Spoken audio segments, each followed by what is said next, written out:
Hi everyone, my name is Sifu Au Yeung. Today I'm very happy because I got one of my friends, Siukee, to come to my studio to do some filming with us. Last time we talked about how does Wing Chun stand work, the Yi Ji Kim Yue Ma.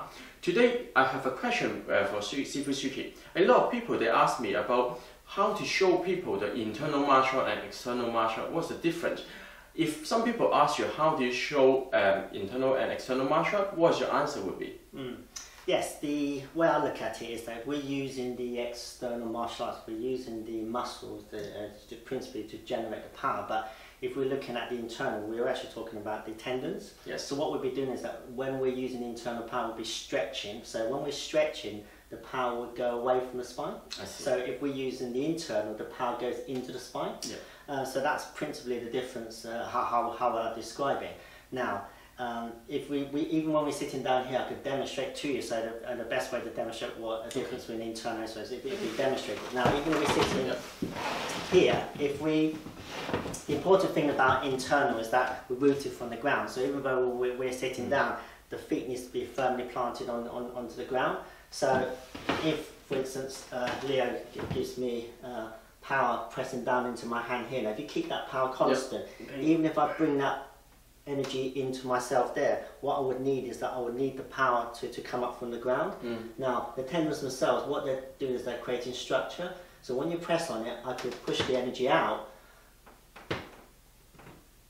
But if I wanted to say, for instance, increase the effect I have on your pressure, I can start adding the distortion. So when we're looking at the tendons here, what we can do is that we could play a tune, an internal tune. Right. So even if you push it so close to me here, it's obviously harder for me to press out. But if I actually distort your elbow playing a tune here, if you press harder, you will not be able to feel the power from this direction. Yeah, yes. He would not be able to maintain my position, basically. Maintain position. So really, when we're looking at internal as a whole, we have to take the energy into the ground, and we need the energy from the ground. Right. Hence, we need that connection. That's why people say here the connection to. I think this is really similar to when for example, we do the Tai Chi. You know, the form like this expansion. You know, and also in Hung Gar we stretching. You know, the energy from the spine to the arm. This is all stretching movement, not tension movement. So you know, I see a lot of Hung Gar people. You know, they're doing Hung Kun. You know, they just tense it, but actually, you know, they stop the chi flowing. They stop the energy flowing. So I think, you know, in this aspect, every internal martial is sort of the same, isn't it? No, absolutely. From that we respect that we're using the tendons to generate the power. Yes. So I think Wing Chun is a soft internal art, and it's also a bridging art, which means that from my perspective, it needs a way to absorb the power. Yes. So we can do it into the ground, but I think the bridges, they play a part as well. So where we could actually draw power down the arm, so that we also have the concept of swallow and spit. Oh, nice. So instead of just swallowing all the power into the ground, we can swallow it through the actual bridge itself. I see. How about we do some demonstration to our audience to show them how to do it in real life situations? Yes. Okay, that's great. Yeah. So I will see you in a minute.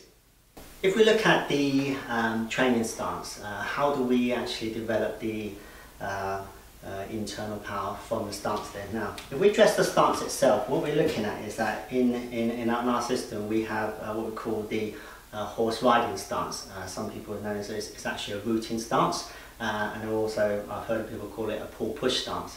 Now, with this rooting stance, what we're trying to do is that we're trying to maintain stability.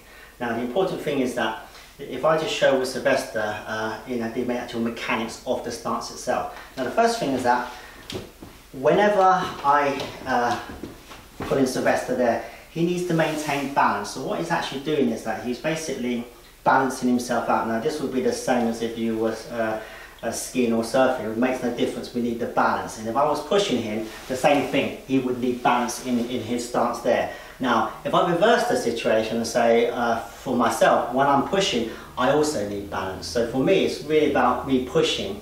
So if I'm going to push Sylvester here, when I'm pushing, I need balance. If I'm going to pull Sylvester, then I need balance to pull Sylvester. So it's really about how do we balance, or how do we get energy from the earth or the ground. Now, if we look at it in terms of the actual mechanics of the stance there, if Sylvester's, say, from a neutral position and he's pushing me from that position here, the energy is coming from the energy of below the knee, so it's from the muscles from below the knee.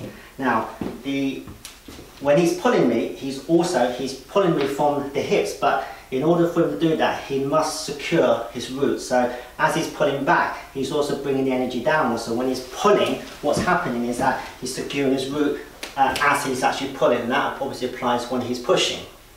Now, if we look at the actual mechanics in terms of how we actually use it in practice. Now, Wing Chun is a close fighting system, so which means that if I have a reach from here, for me to push him, all I'll actually have to do is to balance, because what happens is that if I balance, I can extend my reach. So what happens from here is that, so I'm just even standing, it works from the side. If I just balance myself, then I increase the reach there. So all that's happening for me is that when I'm pushing him, all I'm actually doing is balancing him.